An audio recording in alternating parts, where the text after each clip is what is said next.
तो हेलो दोस्तों, आप सबका स्वागत है आपके अपने YouTube चैनल ज्ञान मैथ क्लासेस पर। आज हम बात करेंगे इस लेक्चर में आपके क्वेश्चन 4 से लेकर 9 तक देखते हैं। आपका क्वेश्चन नंबर 4 आपका इसमें सो रहा है, आकृति 2.7 समुच्चय पी से क्यू का एक संबंध दर्शाती है। इस संबंध को समुच्चय निर्माण रूप अथवा रोस्टर रूप में लिखी है। मतलब आपको इसमें क्वेश्चन सो रहा होगा, एक संबंध दे रखा है, आपको क्या करना है, उसको रोस्टर रूप में लिख के उसको उसके प्रांत व परिसर ज्ञात करने हैं। तो देखिए करते हैं।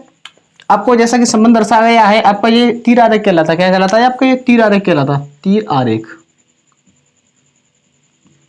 आपका ये तीर आरेख कहलाता है। इसको हम समुच्चय निर्माण विधि में लिखने के लिए क्या करना पड़ेगा? जैसे मान लो इसको रिलेशन को समुच्चय निर्माण विधि में लिखना। पहला आंसर यहाँ पे लिख लेते हैं। पहला आपका आंसर होगा समुच्चय निर्माण विधि में जो रिलेशन होगा वो क्या होगा? रिलेशन होता है किसके रूप में होता है? एक्स कमा वाई के रूप में होता है। एक्स कमा वाई क्या होता है? क्रमित युग्मों का समुच्चय होता है। आपका जो रिलेशन होता है उस उपसमुच्चय होता है। तो एक्स कमा वाई सच दैट एक्स कमा वाई ऐसे ले सकते हैं कि आपका ये एक्स हो गया, ये क्या हो गया? वाई है। यहाँ पे ये क्या हो गया? एक्स हो गया, ये क्या हो गया? वाई। मतलब हम वाई का मान क्या निकाल सकते हैं? जो वाई का मान है वो एक्स के मान से क्या है? 3 कम है। वाई का मान क्या है? एक्स के मान से 2 कम है। वाई का मान जो है वो एक्स के मान से क्या है? 2 कम है। ऐसे ले सकते हैं इसको वाई बराबर सच दैट वाई बराबर एक्स माइनस 2। जैसा कि आपको तीर आरेख में दिख रहा होगा, जो एक्स का जो मान है वो वाई के मान से 2 ज्यादा है, या वाई का जो मान है वो एक्स के मान से क्या है? 2 कम। ऐसे कह सकते हैं वाई बराबर एक्स माइनस 2 कॉमा जो एक्स आपका जो बिलोंग्स करेगा वो किससे करेगा? पी से बिलोंग्स करेगा, फर्स्ट वाले सेट से करेगा। जैसा कि आप जानते हैं पहले जो वाई बिलोंग्स करेगा वो आपका सेकंड वाले समुच्चय क्यू से बिलोंग करेगा। तो ये आपका समुच्चय निर्माण विधि हो गया है। इसको हमें समुच्चय निर्माण विधि में लिखना था। आपका ये हुआ है। दूसरे की बात करें, इसको क्वेश्चन नंबर 2 है आपका। ये क्वेश्चन नंबर 2 आप में पूछ रहा है, इसको क्वेश्चन नंबर 2 में आपको रोस्टर रूप में लिखना है। किसमें लिखना है? रोस्टर रूप में। रोस्टर रूप क्या कहता है? मतलब ए कॉमा बी, बी कॉमा सी, सी कॉमा ए, मतलब उसको क्रमित युग्मों के रूप में लिखना से।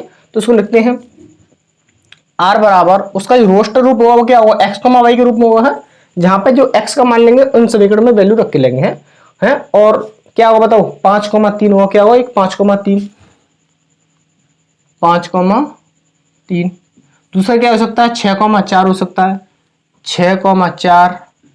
तो ये इसी प्रकार और क्या हो सकता है? 7,5 7,5। जैसा कि आपको तीर आरेख में भी संबंध दर्शा रहा है कि 5 का 3 के साथ है, 6 का 4 के साथ है, 7 का 5 के साथ है।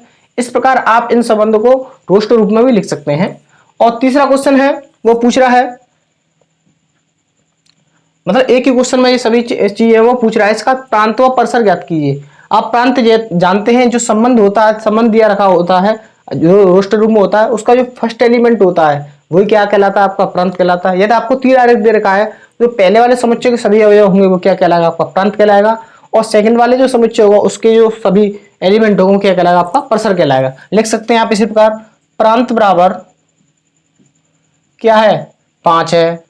इसमें क्या आ रहा है? 5, 6, 7। जो आपके एक्स की तो एलिमेंट है प्रांत 5, 6, 7 फर्स्ट आपका प्रांत हो गया। इसी प्रकार परिसर क्या हो जाएगा? परिसर जो सेकंड वाले अवयव हैं उनसे मिला समुच्चय क्या कहलाता है? आपका परिसर कहलाता है। मतलब 3, 4, 5। सही है।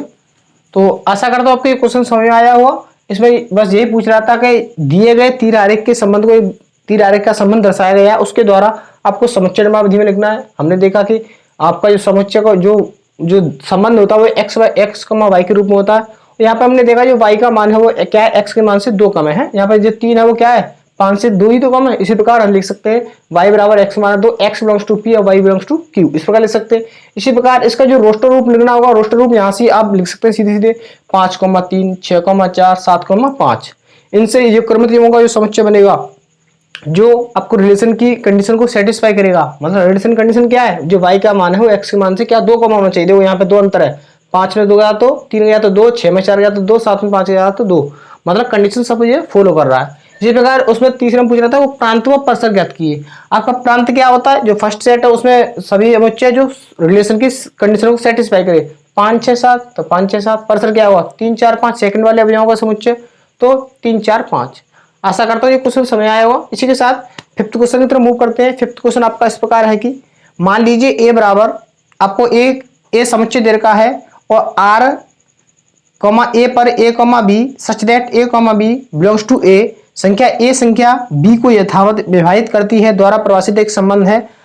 इसी प्रकार आर को रोस्टर रूप में लिखिए, आर का प्रांत ज्ञात कीजिए, आर का परिसर ज्ञात कीजिए। है आपका क्वेश्चन इसके बाद शो रहा होगा इस प्रकार है कि आपको ए समुच्चय दे रखा है, रिलेशन इस प्रकार दे रखा है जो ए कॉमा बी के रूप में, किसके रूप में, ए कॉमा बी। यहाँ पे जो ए कॉमा बी है वो क्या है, बिलोंग्स टू ए, यहाँ से बिलोंग है, और तथा संख्या ए बी को विभाजित कर, जो फर्स्ट वाला जो एलिमेंट होगा क्रमित युग में वो सेकंड वाले एलिमेंट को क्या करेगा, पूरी तरह से डिवाइड करेगा। तो लिखते हैं इसको रोस्टर रूप में लिखना है, इसको क्या करना है, रोस्टर रूप में। तो बना लेते हैं, जो रिलेशन होगा इसके लिख सकते हैं, इसको रिलेशन ही पूछ रहा, रिलेशन रोस्टर रूप में।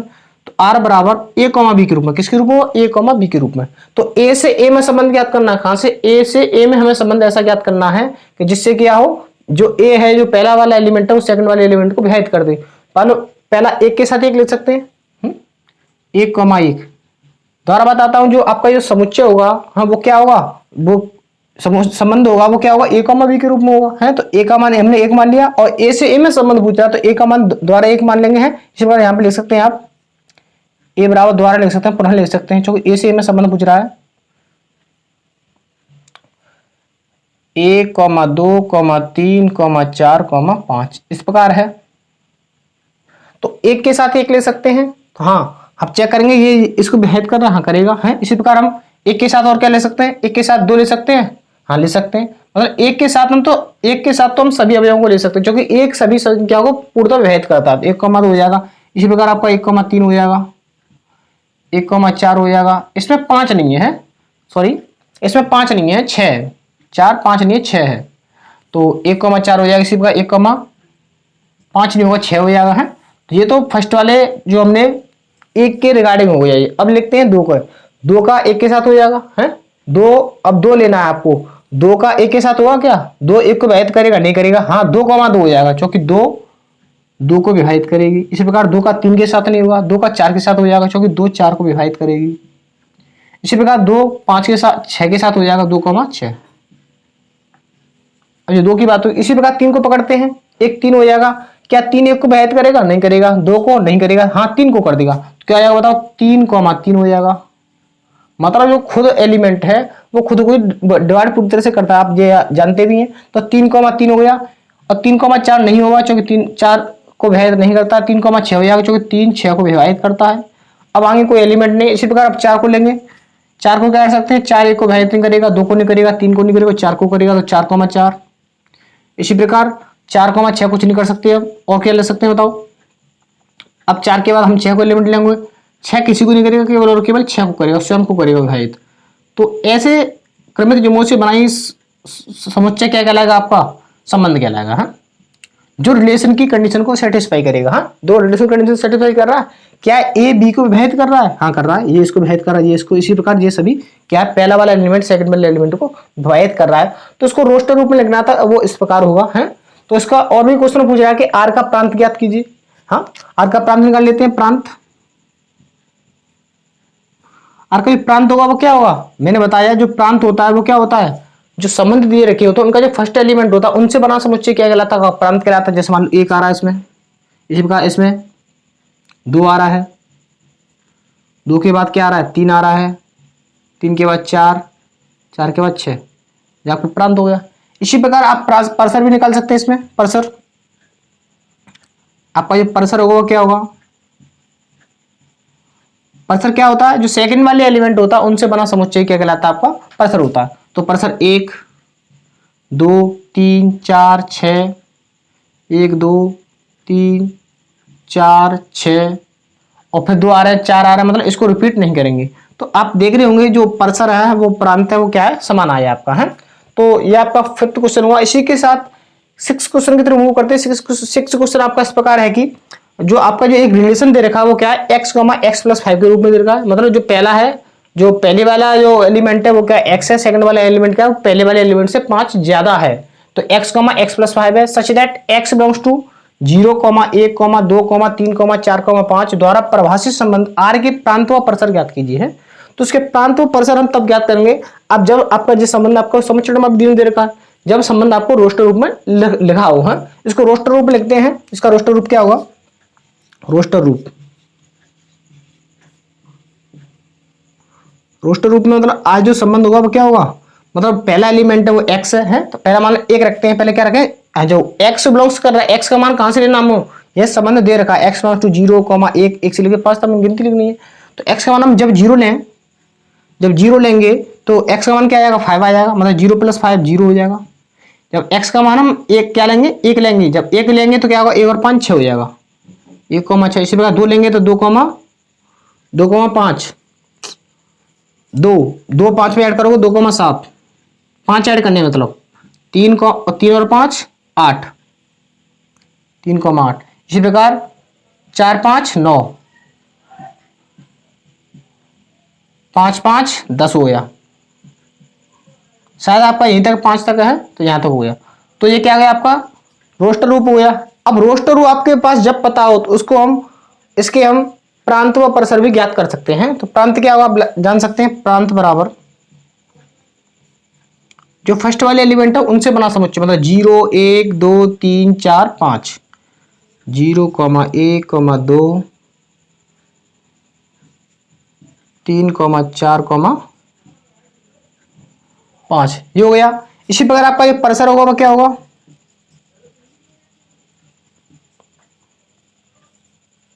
परिसर रेंज। आपकी रेंज क्या होगी, जो आपको सेकंड एलिमेंट है संबंध का उनसे बना समुच्चय, मतलब 5 आ रहा है, 6 आ रहा है, 7 आ रहा है, 8 आ रहा है, 9 आ रहा है, 10 आ रहा है, मतलब 5 6 7 8 9 10, ये आपका परिसर हो गया। आशा करता हूं आपको ये 6 क्वेश्चन में समझ आया होगा। आप स्क्रीनशॉट लेना चाहे तो ले सकते हो। तो आइए इसी के साथ 7th क्वेश्चन की तरफ मूव करते हैं। आपका 7th क्वेश्चन है, संबंध R x, x³ such that x संख्या 10 से कम एक अभाज्य संख्या है को रोस्टर रूप में लिखिए। मतलब आपका जो संबंध है वो इस प्रकार है, x, x³ के रूप में है। तो संख्या जो x है वो क्या है, जो x की वैल्यू है वो क्या है, 10 से कम एक अभाज्य संख्या है। पहले 10 से कम अभाज्य संख्या को जानना होगा। 10 से कम ऐसे ले सकते हैं, 10 से कम अभाज्य संख्या है। अभाज्य संख्याएं वे नंबर होते हैं जो स्वयं से ही विभाजित होते हैं या एक से विभाजित होते हैं, उसके अलावा किसी नंबर से विभाजित नहीं होते हैं। अभाज्य संख्या 10 से कम अभाज्य संख्या क्या होंगे आपके पास, 2 होती है। 2 क्या है, सॉरी 2 क्या है, सबसे एक छोटी अभाज्य संख्या है, उसके बाद 3 है, 4 नहीं ले सकते, 5 है, 6 नहीं ले सकते, 7 है, 7 के बाद 8 नहीं है, 9 नहीं है, 10 भी नहीं है। तो केवल और केवल 2 3 5 7 ही ऐसी संख्या है जो 10 से कम अभाज्य संख्या है। तो क्या करना है, इनका हमको एक समुच्चय बनाना है, इसको रोस्टर रूप में लिखना है। रोस्टर रूप का आपका क्या होगा, रोस्टर रूप लिख सकते हैं, रोस्टर रूप, रोस्टर रूप,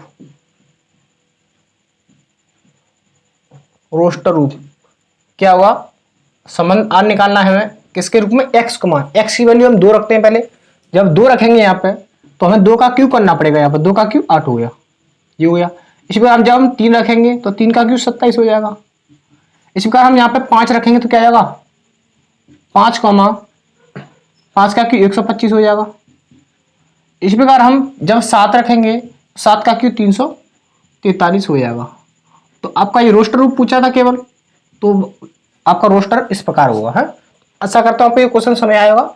इसी के साथ आपका 8th क्वेश्चन है वो इस प्रकार है कि आपको इसके बाद सो रहा होगा कि मान लीजिए a बराबर x, y, z तथा b बराबर 1,2 है। आपके पास दो समुच्चय दे रखे हैं a और b। a से b के संबंधों की संख्या ज्ञात कीजिए है। मतलब जब भी आपको संबंधों की संख्या ज्ञात करनी हो है तो मैंने आपको फॉर्मूला भी दिखाया था, क्या होता है 2 की पावर mn, 2 की पावर mn। और mn आपका जो mn आता है वो कहां से आता है, आपका mn आपका a और b के समुच्चय के द्वारा आता है। यहाँ पे मान लो आपको n कितना दे रखा है, आपको ये लिखना है, ये फाइंड आउट करना है संबंधों की संख्या। तो आपको पता है na आपको कितना दे रखा है, na आपको अवयवों की संख्या 3 है। इसी सॉरी इसी प्रकार समुच्चय b में आपको अवयवों की संख्या कितनी है, 2। इसी प्रकार हम निकाल सकते हैं कि n a क्रॉस b में अवयव कितने होंगे आपके हैं, 3 × 2 और na into nb, na into nb equal to na की वैल्यू 3 × 2 बराबर 6। ये क्या आ गया, ए क्रॉस बी के अवयवों की संख्या आ गई। ए क्रॉस बी में संबंध में कितने होंगे, ए क्रॉस बी मतलब क्रमितीय कार्तीय गुणन का क्रमितीय अवयवों की संख्या क्या होगी, 6 होगी। इसी प्रकार इसका जो फॉर्मूला होता है एम एन, एम एन कह लो चाहे क्या बोलो, 2 की power N A cross B, ऐसे बोल सकते हैं। संबंधों की संख्या, संबंधों की संख्या यहां लिख सकते हैं आप, संबंधों की संख्या क्या होगी, 2 की power N A cross B, मतलब ए क्रॉस बी, सही है। तो ए क्रॉस बी क्या आपके क्रमतीयों का समुच्चय, अर्थात ये क्या कार्तीय गुणन है। तो कार्तीय गुणन का एक का उपसमुच्चय तो होता है आपका संबंध। तो उपसमुच्चय की संख्या कैसे निकलती है, 2 की पावर एन, 2 की पावर एम एन है। तो 2 की पावर एम एन कहां से, ए क्रॉस बी से निकलेंगे हैं। तो 2 की पावर एन एम एन, इसकी वैल्यू क्या है, एन क्रॉस ए बी की वैल्यू है आपके पास 6, 2 की पावर 6, 2 की पावर 6 का मीन्स क्या होता है, ऐसे लिख सकते हैं 2 की पावर 6 का मीन्स मतलब आपको 2 का मल्टीप्लाई 6 बार करना है। तो 2 दूना 4, 4 दूनी 8, 8 दूनी 16, 16 दूनी 32, 32 दूनी 64, आपका हुआ 64। मतलब जो कुल जो ए से बी में जो संबंध होंगे वो क्या क्या होंगे आपके, 2 की पावर 6 अर्थात 64 हो सकते हैं। इस प्रकार आप संबंध निकाल सकते हैं, कैसे भी दे रखा हो आपको 2 की power N A cross B की वैल्यू रखना है। और ए क्रॉस बी आपका कहां से निकलेगा, समुच्चय ए में अवयवों की संख्या मल्टीप्लाई करो समुच्चय बी में अवयवों की संख्या, वहां से आपका N A cross A B निकल जाएगा। उसमें मतलब इसके कार्तीय गुणन का, इससे क्रमित युग्मों की संख्या निकलती है। किसकी निकलती है, क्रमित युग्मों का मैंने फॉर्मूला लिखाया अभी तो आपको, क्या होता है, एन ए क्रॉस बी होता है N A into N B. तो जो उपसमुच्चयों की संख्या होती है 2 की पावर एन होती है। तो समुच्चय तो जो आपके संबंध बनते हैं वो किससे बनते हैं, आपके कार्तीय गुणन से बनते हैं, क्रमित युग्मों से बनते हैं। तो क्रमित युग्मों कार्तीय गुणन का एक उपसमुच्चय होता है। तो उपसमुच्चय संख्या क्या होती है, 2 की पावर एन, 2 की पावर एन मींस एन यहाँ पे आ गया 6, 2 की पावर 6 अर्थात 64 आ गया, ठीक है। इसी के साथ आपका 9th एंड लास्ट क्वेश्चन इस एक्सरसाइज का है, इस प्रकार है कि मान लीजिए आर है आपका, एक रिलेशन दे रखा है जेड पर, जेड अर्थात आपका जानते हैं पूर्णांक होता है, इंटीजर्स होते हैं आपके। तो आर बराबर आपको दे रखा है कि ए कॉमा बी जो ए कॉमा बी बिलोंग्स कर रहे हैं वो किससे कर रहे हैं, बिलोंग्स जेड से कर रहे हैं। जेड अर्थात आपका एक पूर्णांक है, ठीक है। और ए माइनस भी एक पूर्णांक है, क्या ए माइनस भी क्या एक पूर्णांक है, मतलब इन दोनों को जब माइनस करोगे तो क्या वो भी एक पूर्णांक होना चाहिए। तो द्वारा परिभाषित एक संबंध है आर के प्रांतों पर परसर ज्ञात कीजिए। आर के प्रांतों पर परसर ज्ञात करने के लिए आपको क्या होगा, रोस्टर रूप होना चाहिए, उनकी वैल्यू पता होना चाहिए। जो फर्स्ट एलिमेंट होगा वो क्या होगा, आपका प्रांत होगा। जो सेकंड वाले एलिमेंट का समुच्चय होगा वो क्या होगा, आपका परसर होगा। जैसे मान लो जैसा कि आपको जे ए और comma B belongs to Z, तो जो जेड क्या होते हैं आपके माइनस इन्फिनिट से माइनस प्लस इन्फिनिट तक होते हैं। जैसे मान लो माइनस के 4, जो जैसे हम लिख सकते हैं जेड क्या होता है माइनस के इन्फिनिट से, जैसे मान लो डॉट डॉट माइनस के 4, माइनस के 3, माइनस के 2, माइनस का 1, 0, 1, 2, 3, 4 डॉट डॉट प्लस इन्फिनिट, इस प्रकार होते हैं आपके जो जेड होते हैं, इंटीजर्स होते हैं। तो इसमें क्या करना है, ए माइनस बी, तो ए माइनस ही निकाल सकते हैं। जैसे मान लो हमने ए का मान क्या मान लिया, -4 मान लिया, -4, और बी का मान कुछ भी मान लो, कुछ भी मान सकते हो आप। जैसे मान लो हमने 1 मान लिया तो 4 - 1 क्या होगा, -5। This is also belongs to Z, ये भी तो एक पूर्णांक ही है। ये तो बोल रहा है कि ए कॉमा बी मतलब जो आपका जो रिलेशन है वो क्या है, ए कॉमा बी के रूप में है। और ए बी किससे बिलोंग्स कर रहे हैं, एक ए बी आपके बिलोंग्स कर रहे हैं, जेड से बिलोंग्स कर रहे हैं। तो जो संबंध आपका दे रखा है ए माइनस बी, क्या है, ए माइनस बी एक पूर्णांक है। तो देखो हमने ए किसी को मान लो, जैसे मान लो दूसरा भी मान सकते हैं। जैसे मान लो माइनस के इसे मान लो 1 मान लो, 1 में से हम 2 माइनस करेंगे तो क्या होगा, जे क्या है, जे भी जेड है, जे भी क्या है, जेड है। क्योंकि ये ए बी क्या बोला, A B belongs to Z. तो हमें ए और बी के मान ऐसे लेने हैं कि जो जेड से बिलोंग्स करें। तो 1, -2 आपके बिलोंग्स कर रहे हैं, तो 1 - 2 कितना हो गया आपका, माइनस हो गया। जो तो ये भी तो आपका जेड से बिलोंग्स कर रहा है। इसी प्रकार जैसे मान लो 4, 3 ले सकते हैं, 4 - 3 मतलब इसको ये मान लिया, ये इसको भी मान लिया, मतलब 4 में से 3 का तो 1, जे भी तो आपका बिलोंग्स जेड से कर रहा है, एक एलिमेंट है आपका जेड का। तो आप देख रहे होंगे आपका ये क्या पूछ रहा है, प्रांतों परसर पूछ रहा है। तो प्रांतों परसर क्या होगा, जो फर्स्ट वाला एलिमेंट होगा आपका प्रांत होता है, सेकंड वाला एलिमेंट होता है वो क्या होता है, आपका परसर होता है। तो ये -4, 1, 4 इसी प्रकार 2, 3 जो भी आएंगे आपका वो क्या है, आपका प्रांति तो ही है। तो ये सभी ये क्या है, ऐसे एलिमेंट आएंगे वो सभी क्या है, जेड का ही तो है, वो पूर्णांक ही तो है, लिख सकते हैं आप। इसी प्रकार प्रांत क्या होगा आपका, जब इनको आपस में जब इसी प्रकार लिखते जाओगे तो वो क्या आपका जो फर्स्ट वाला एलिमेंट होगा वो क्या होगा, जेड से इसे बिलोंग्स करेगा, जेड से वो बिलोंग्स करेगा तो उसके प्रांत भी क्या होगा, जेड ही होगा। तो प्रांत इक्वल टू जेड मतलब पूर्णांक ही होंगे। इसी का परसर पूछा है। तो परसर क्या होता है, जो आपके दिए गए संबंध होता है उनका सेकंड वाले एलिमेंट का समुच्चय। तो दिया गया संबंध क्या है, a माइनस बी है, तो सेकंड वाला एलिमेंट क्या है, b। तो -1 2 3 और या 4 5 6 जो भी आएंगे, माइनस का 1 आएगा या 0 आएगा, वो भी क्या आएंगे, आपके पूर्णांक आएंगे हैं। मतलब जो परसर की वैल्यू होगी वो किससे होगी, जो परसर की वैल्यू होगी वो भी किससे होगी, जेड से होगी। यदि परसर की वैल्यू आपकी जेड से होगी तो उसमें जो परसर होगा वो भी क्या होगा, जेड होगा। परसर क्या होगा आपका, जेड होगा। आशा करता हूं आपको ये क्वेश्चन समझ आएगा। बस इस लेक्चर में बस इतना ही। यदि आपको ये वीडियो अच्छी लगी हो प्लीज अपने दोस्तों में इसको शेयर करें और हमारे चैनल को सब्सक्राइब करें। Thank you for watching, take care.